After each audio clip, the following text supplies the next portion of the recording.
오늘은 2021년 8월 30일 월요일입니다. 이 흑석의 시대에 백석의 절필을 생각한다라는 조선일보의 칼럼이 하나 썼습니다. 흑석하면 떠오르는 거 있으시죠? 흑석, 검은 돌의 시대에 하얀 돌의 절필, 글 쓴 것을 딱 꺾어버린 절필을 생각한다라는 아주 차원 높은 이야기입니다. 자기를 속이고 검열하는 글을 쓸 바에야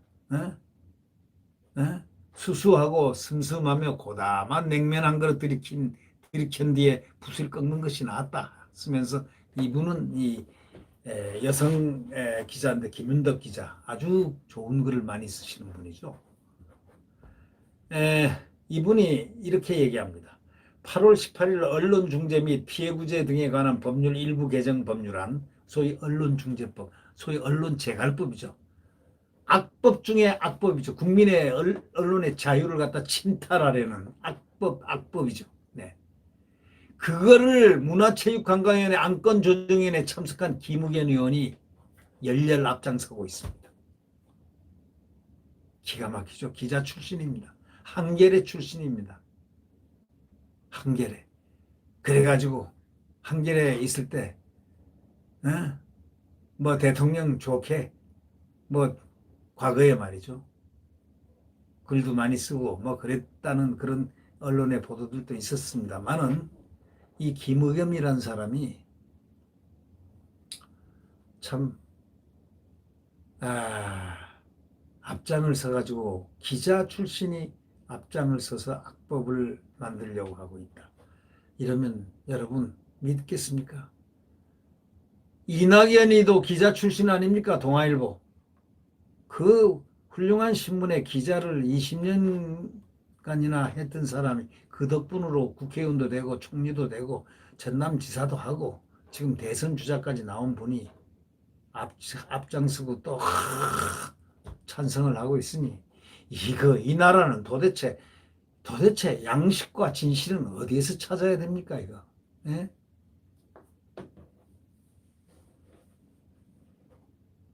가난한 내가 아름다운 나타샤를 사랑해서 오늘 밤에는 푹푹 눈이 내린다. 이런 아름다운 시를 썼던 백석이라는 시 있지 않습니까? 조선일보 기자였습니다. 외모, 취향이 신식이라 보이던 그런 모던 보이죠. 경성 옛날 경성 서울이죠. 경성의 멋쟁이로 불린 그 기자입니다. 동료 기자 김기림은 완두빛 더블 브레스트를 젖히고 검은 머리에 웨이브를 휘날며 광화문통 내거리를 건너가는 한 청년의 풍채는 그 주위를 몽파르나스로 환각시킨다 하면서 백석을 이렇게 아주 칭송했던 그 낭만이죠. 과거 일제시대의 낭만입니다. 이 조선일보, 경성. 그러나 백석의 시는 세련되고 굉장히 그 외양과는 정반대했습니다. 첫 시집 사슴부터 파격적이었습니다. 아베, 곱세담, 나주손, 당콩, 바이섭, 울파주, 평안도 방언, 고, 민속, 풍물, 아주 출중한 그의 그 언어력, 순발력, 또는 언어의 깊은 맛이 있는 그런 언어를 사용하는 그런 시인이었다는 겁니다. 또 사투리도 잘 구사하고 말이죠.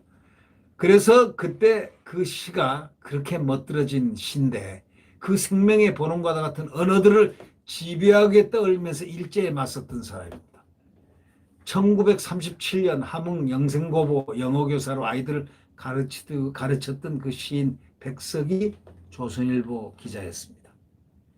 착한 아내와 두뇌에서 농사지으면서 책이나 읽고 살기를 꿈꿨던 그의 인생이 파국으로 치닫게 시작한 것은 정작 해방 이후입니다. 만주를 유랑하다 고향 정주로 돌아온 백석은 인민이 주인이 되는 민주공화국이 도래할 거라는 희망에 부풀었는데 현실이 달랐습니다. 항일, 혁명문학, 유일사상에 근거한 주체문학을 숭배하는 체제에서 그의 시는 애상 따위에 젖은 태폐적이고 반인민적인 적폐에서 그냥 완전히 이 북한 괴뢰 그 속에서 배견할 수가 없었죠. 정치적 사상성이 부족하다는 이유로 양강도 협동농장으로 쫓겨나고 결국 백성은 살아남기 위해서 체제 옹호시를 쓰고 앞바다에 기어든 원수를 치려 살기 위해서 이제 원수를 그렇게 써야 되는 이 공산주의에 정말 탄압을 받고 말이죠. 그렇게 해가지고 어버이 수령, 우리들의 청춘, 우리들의 사랑 이러면서 그걸 안 쓰. 그러니까 자신의 시세계를 송두리째 부정하는 이 시를 마지막으로 백석은 딱 시를 쓰는 걸 딱 끊었습니다. 왜? 가짜 시를 쓰는 것보다는 공산주의 치하에서 가짜 시를 쓰느니 차라리 시를 안 쓰겠다고 절필선언을 했습니다. 그러니까 결국 뭐냐 여기서 얘기하는 건 백석을 읽다가 흑석을 떠올린 겁니다. 자, 백석을 보다가 참 훌륭한 그 백석 시인을 보다가 절필한 백석 시인을 보다가 갑자기 흑석 생각이 나는 거예요. 백석 흰돌을 보다가 검은 돌이 갑자기 생각났다는 건 지난 25일 새벽에 언론중재법이 날치기로 국회 법사위를 새벽 3시 몇 분에 통과되던 그날에 이 김윤덕 이 부장이 조선일보 부장이 갑자기 흑석이 생각이 났다는 겁니다. 이 정권 대변을 지낸 사람이 누굽니까? 야당 의원으로 둔갑해가지고 조정위원회를 갖다 무력화시키고 세계 시민사회하고 언론단체들이 반민주 악법이라고 규탄하는 법을 갖다 본회의로 밀어 올렸습니다. 새벽 3시 몇 분에. 그게 바로 신문기자 출신 김의겸입니다. 흑석. 그러니까 이분이 흑석이라고 표현한 이유가 또 있습니다. 국민은 부동산 투기로 몰락한 흑석 선생 김의겸의 화려한 부활을 보았다고 탁 썼습니다. 바로 이 사람이 부동산 투기로 청와대 대변인직을 떠난 사람이 이렇게 화려하게 부활했다고 비꼬고 있습니다. 기세등등해진 그가 언론 보도를 오염물질에 비유하면서 언론이 우리 사회 갈등 분열에 조장을 하고 또 극단적 대립을 시키고 또 사회 전체적으로 손실을 감당하는 것과 비교해보면 1,000만 원이 많은 것도 아니다. 그러면서 겁박할 때는 백석의 시를 부르주아 잔재라고 맹폭하고 우리 문학은 혁명의 문학, 특히 조국 통일 위협에 복무하는 문학임을 한시도 잊으면 안 된다. 윽박지르던 북쪽의 완장찬 문인들이 갑자기 김의겸과 이렇게 겹쳤다고 이렇게 기록하고 있습니다. 오버랩됐다 이런 얘기죠. 상상으로. 김의겸도 처음에는 순박하고 건실한 기자였을 것이다 라고 상상을 합니다. 김윤덕 기자가 상상해 보는 겁니다. 그가 민족 자주 통일과 파쇼 헌법 철폐를 외치다가 합류한 신문사는 창간사에서 언론 자유를 억압하는 권력의 방종과 부패를 막고 국민의 권리를 신장했다고 선언했습니다.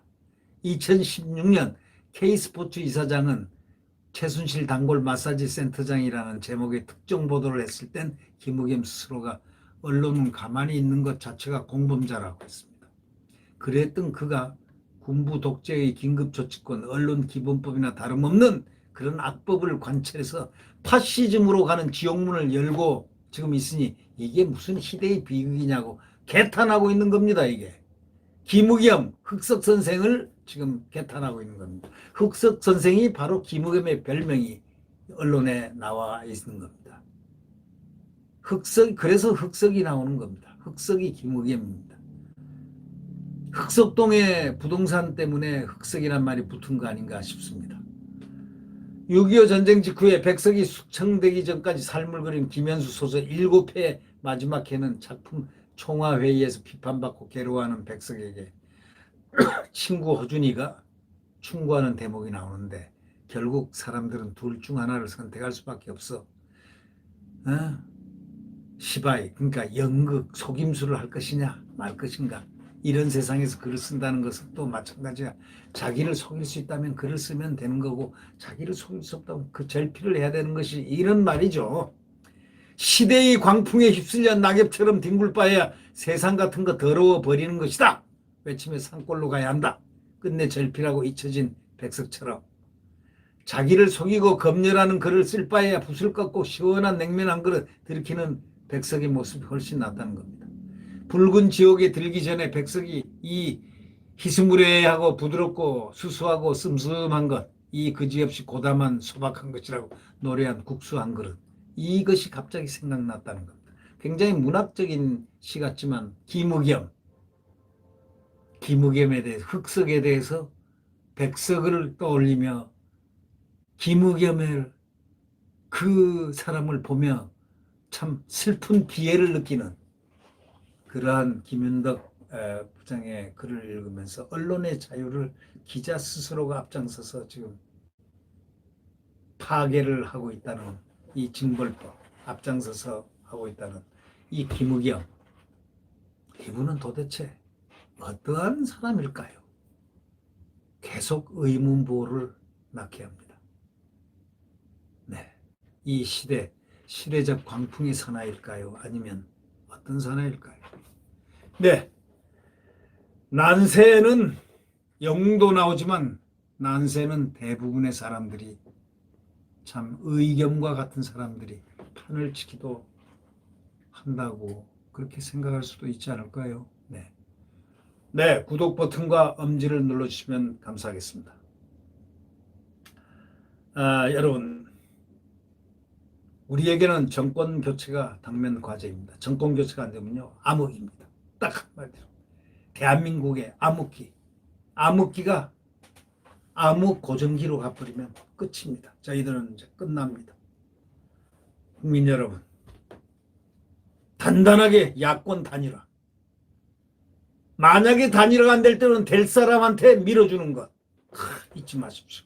이제 이준석 같은 자가 나타나서 이게 지금 대한민국의 지금 정권 교체를 위협하고 있습니다. 5% 진다고 당대표란 자가 말을 하면서 사기를 꺾어버리고 당을 분열시키고 당의 사기를 완전히 무너뜨렸습니다. 그리고 이제는 선관위원장이 있는데도 불구하고 사과까지 했는데도 불구하고 자기는 계속 찬물을 끼얹겠다고 얘기합니다. 심통 부리겠다 이겁니다. 자, 안녕히 계십시오.